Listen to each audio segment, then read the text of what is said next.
आज हम लोग क्लास 12 का कार्बोक्सिलिक अम्ल पढ़ने जा रहे हैं, जिसकी अम्लता एसिडिटी जो इसको इंग्लिश में कहते हैं उसके बारे में हम लोग पढ़ेंगे। कार्बोक्सिलिक अम्ल जो है, अम्ल जहाँ तक कि हम लोग पढ़े होंगे अम्ल किसको कहते हैं, वैसा पदार्थ जो कि जलीय विलयन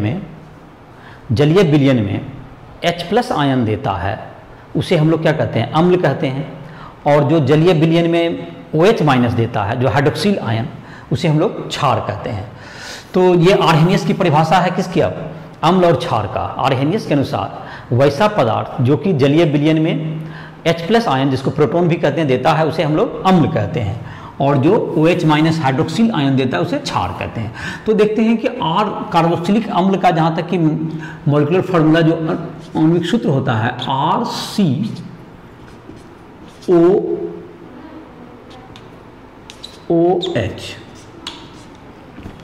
तो जब ये एक्वस सॉल्यूशन में जाएगा पानी के साथ, जब मिलाएंगे हम लोग पानी में डालेंगे तो ये क्या हो जाएगा, ये हो जाएगा RCOO-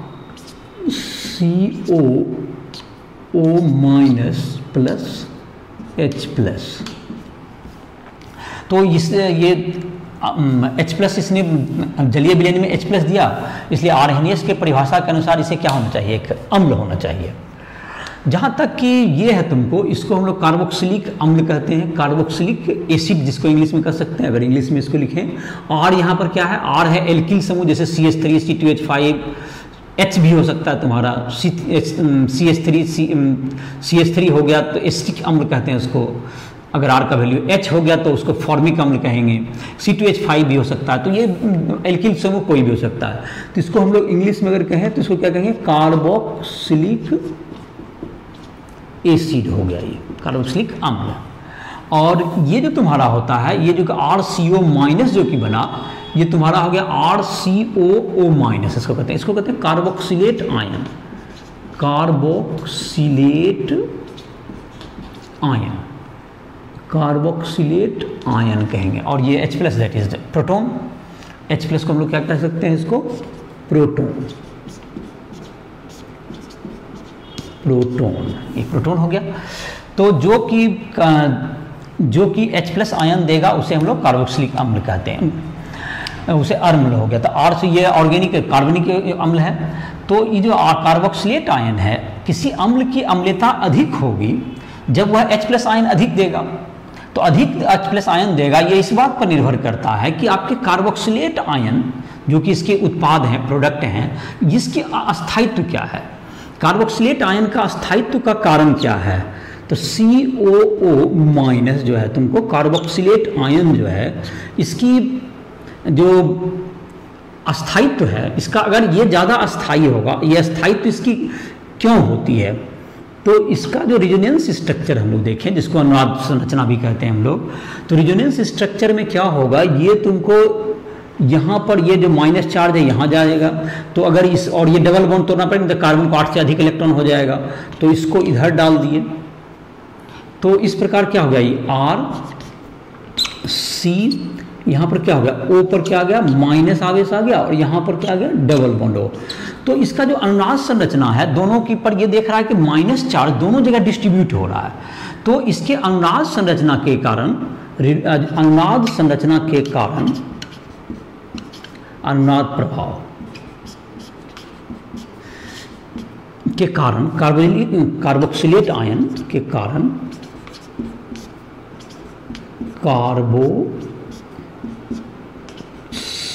कार्बोक्सिलेट आयन अस्थायी होता है, कार्बोक्सिलेट आयन अस्थायी होता है, कार्बोक्सिलेट आयन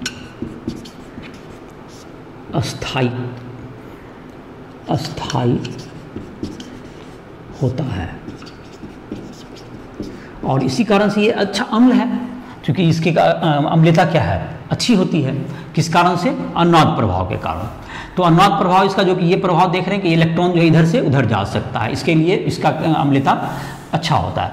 अब जहाँ तक कि एक दूसरे अम्ल से दूसरा का तुलना करें तो उसके बारे में हम लोग अब देखते हैं। मान लेते हैं कि R का अगर जरूरत, R के बदला तुम्हारा क्या हो गया, R तुम्हारा अगर हो गया CH3 हो सकता है, R के जगह पर H हो सकता है।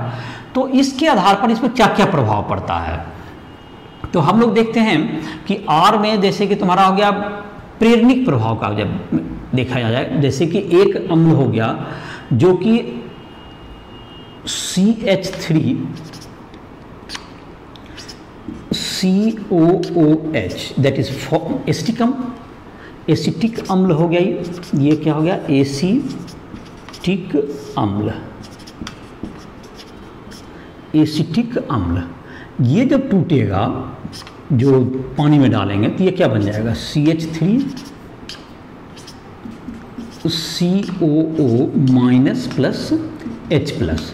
अब जहाँ तक कि इसकी है CH3 जो हम लोग लिए, तो ये तुमको क्या देता है, ये तुमको प्रेरणिक प्रभाव के कारण यहाँ पर ऋण आवेश देता है। यहाँ पर जो इलेक्ट्रॉन है, ये कौन सा प्रेरणिक प्रभाव दिखा रहे हैं हम लोग, इलेक्ट्रॉन विकर्षी, इलेक्ट्रॉन को क्या कर रहा है, ये विकर्षित कर रहा है, इसलिए इसको क्या कहेंगे हम लोग, या तो धनात्मक प्रेरणिक प्रभाव भी कहते हैं या इलेक्ट्रॉन विकर्षी प्रेरणिक प्रभाव। इलेक्ट्रॉन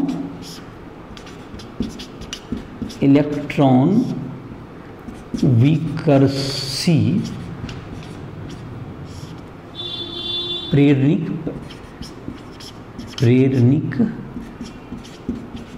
प्रभाव,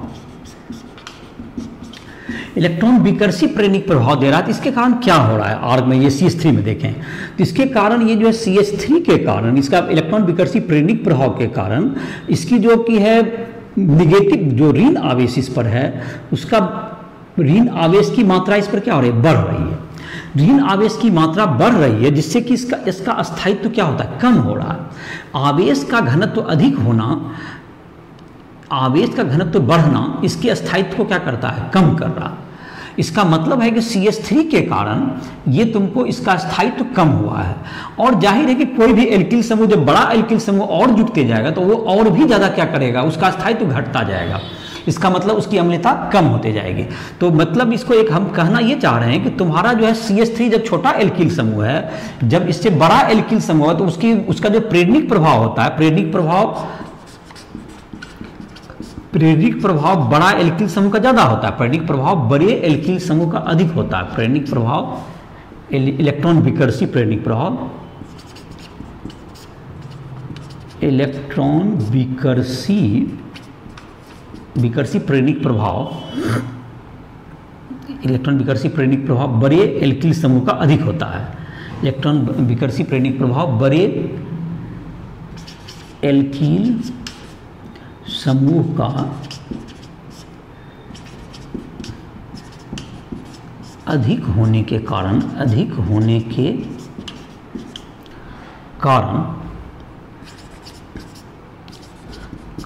अम्लता कम होती है, अम्लता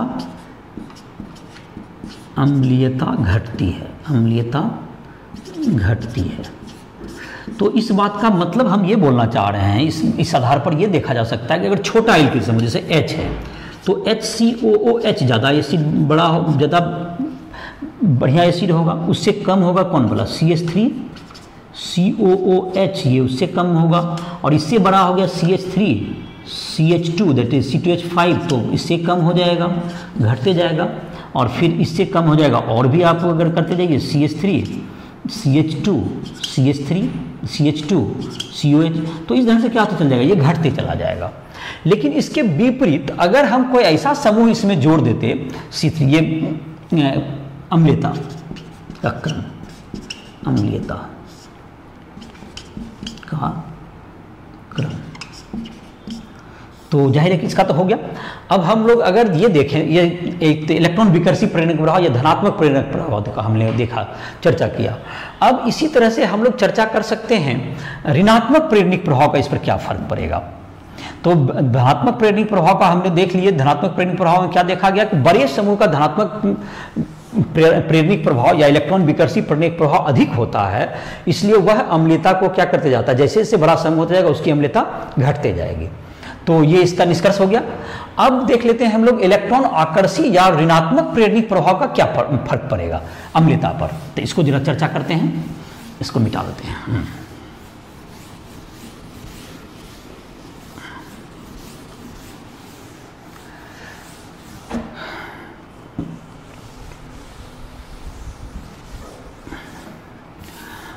तो एक जैसे कि हम लोग तुलना करते हैं CH2 है, यहाँ पर Cl दे दिया किसी ने, और COOH है, COOH। तो ये जब टूटेगा पानी में, एक्वस सॉल्यूशन में पानी में डाल दिया आपने, तो क्या हो जाएगा तुम्हारा जो कि बनेगा CH2 Cl COO minus plus H plus.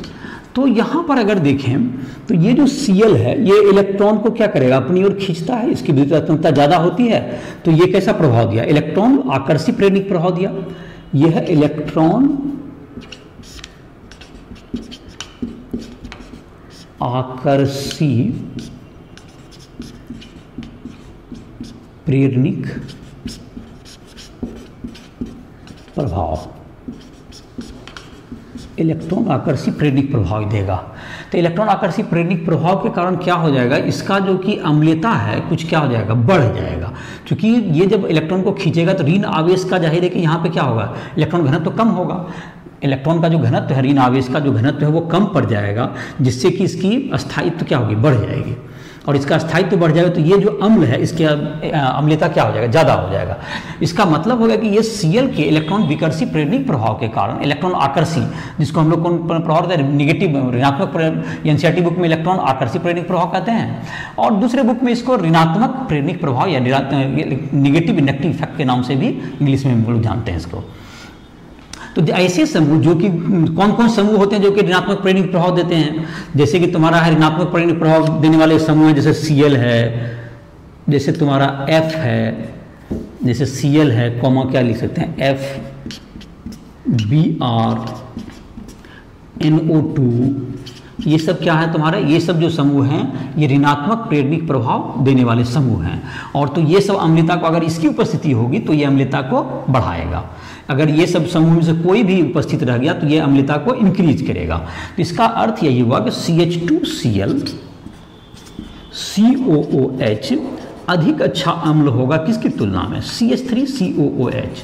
और इसका मतलब ये हुआ कि इसके बदला Cl के बदला आप इसको भी जोड़ सकते हैं, लेकिन Cl से भी ज़्यादा F ज़्यादा और ज़्यादा विद्युत ऋणात्मक होता है। तो इसका मतलब कि इससे भी ज़्यादा कौन होगा, इससे ज़्यादा ये वाला है तुम्हारा, तो इससे भी अगर Cl का ज़्यादा होता है F का, तो अगर हम इसमें Cl की जगह F जोड़ दें तो ये और ज़्यादा बेहतर अम्ल हो जाएगा, ये कहना चाह रहे हैं।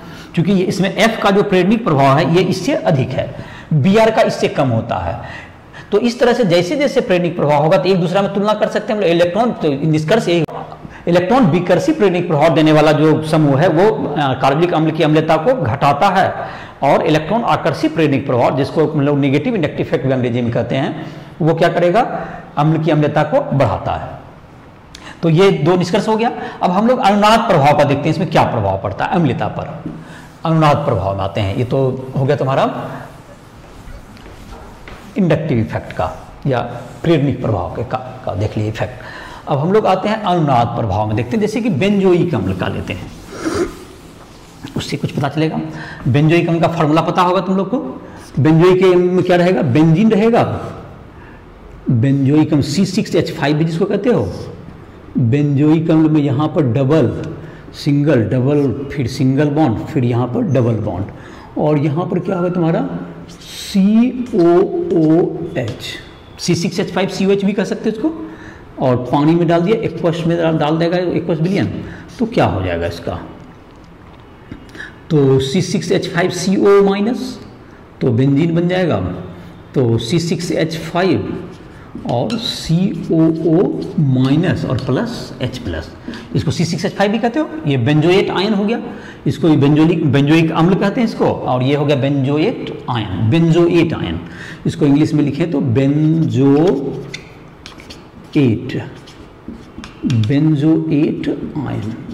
आयन, और ये बेंजोइक अम्ल, ये बेंजोइक एसिड इंग्लिश में कर लिख देते हैं, बेंजोइक एसिड इसको कह सकते हो, C6H5COOH।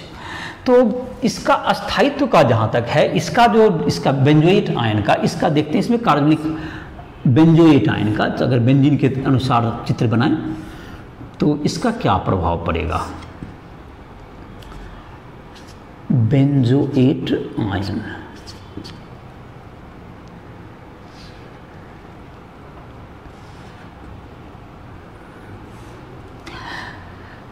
तो बेंजोएट आयन में क्या कैसा प्रभाव होता है ये देखते हैं।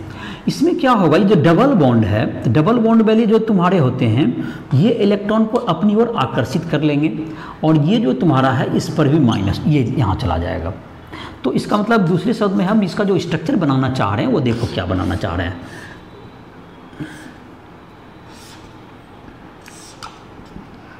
यहाँ पर क्या हो गया, डबल बॉन्ड हो गया, C यहाँ पर O माइनस, यहाँ पर भी क्या हो गया O माइनस, और यहाँ पर आ गया तुम्हें प्लस चार्ज आ गया, यहाँ से इलेक्ट्रॉन गया, और यहाँ पर तुम्हारा एक डबल बॉन्ड है और यहाँ पर एक डबल बॉन्ड है। तो ये जो तुम्हारा है, ये जो अनुनाद प्रभाव यहाँ पर देख रहे हैं, ये जो तुम्हारा जो कि निगेटिव आवेश हो गया यहाँ पर जा करके, तो अपनी ओर इलेक्ट्रॉन इसने खींचा है, प्लस एम मेसोमेरिक इफेक्ट भी कहते हैं इसको, मेसोमेरिक प्रभाव। तो ये जो मेसोमेरिक इफेक्ट देख रहे हैं उसके कारण क्या नजर आता है कि बेंजोएट आयन का जो अम्लता है, बेंजोएट आयन का स्थायित्व कम होता हुआ नजर आ रहा है, क्योंकि इस पे ऋण आवेश दोनों जगह चला गया, तो इसका इलेक्ट्रॉन घनत्व तो क्या हो रहा है, बढ़ता हुआ प्रतीत हो रहा है। तो अनुनाद प्रभाव के कारण क्या हो रहा है इसका, कि इसकी जो स्थायित्व है कम प्रतीत हो रही है। इसका मतलब क्या हुआ कि बेंजोएट आयन का स्थायित्व कम है, बेंजोएट आयन का स्थायित्व कम है। तो बेंजोएट आयन का अगर स्थायित्व कम हो गया तो इसका मतलब ये निकला, बेंजोएट आयन का स्थायित्व अगर कम है तो बेंजोएट आयन का स्थायित्व कम होने का अर्थ ये हो जाता है कि बेंजोइक अम्ल कम अम्लता रखेगा। बेंजोएट आयन अगर कम अस्थायी है तो इसकी अम्लता क्या होगी, कम होगी।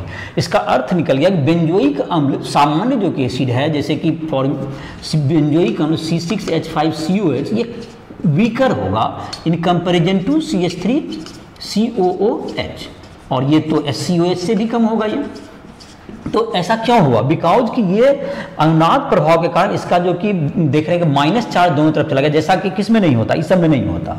तो ये अनुनाद प्रभाव के कारण इसका क्या हो रहा है, प्लस एम इफेक्ट जो कि एम मेसोमेरिक इफेक्ट है वो इसको क्या कर रहा है, इसकी अम्लता को कम कर रहा है। तो ये अम्लता का क्रम ऐसा हो जाएगा तुम्हारा।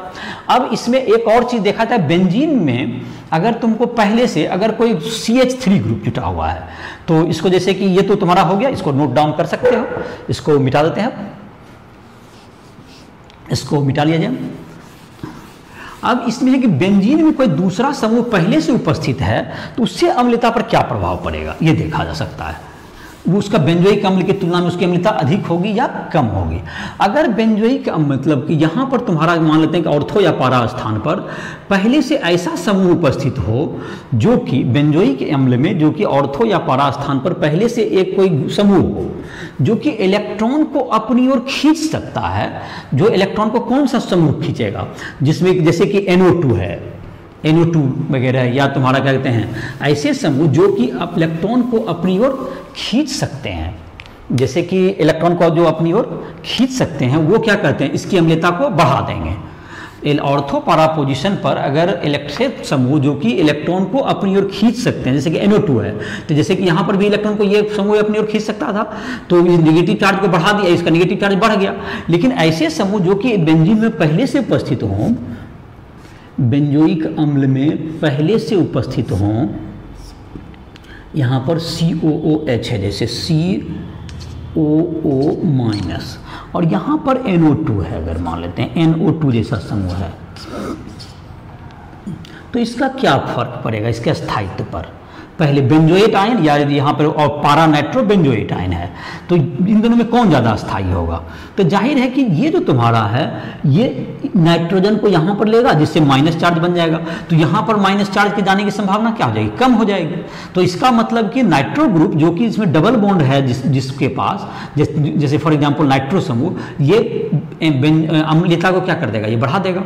बिकॉज कि यहाँ पर देख रहे हो इसका जो यहाँ पर आ जाएगा और ये यहाँ चला गया, तो ये नेगेटिव चार्ज यहाँ इधर आ गया, तो इधर जाने की संभावना क्या होगी, कम हो गई, तो इसका स्थायित्व क्या हो गया, बढ़ गया। It is more stable then किससे हो गया तुम्हारा, ये स्टेबल देन C6H5CO माइनस, ये सिंपल बेंजीन से ये ज़्यादा बेटर अस्थायी है, क्योंकि NO2 का यहाँ पर जो अस्थायी ये प्रभाव है वो क्या कर रहा है, इसको NO2 जो अपनी ओर इलेक्ट्रॉन को खींच रहा है, जिससे इसके स्थायित्व को, इसके नेगेटिव चार्ज को क्या करने की कोशिश कर रहा है, कम करने का, तो इसकी अम्लता क्या हो जाएगी, ज़्यादा स्टेबल है। तो इसका मतलब हो गया कि ये जो तुम्हारा है इसका जो अम्ल होगा ये ज़्यादा अम्लीय रखेगा।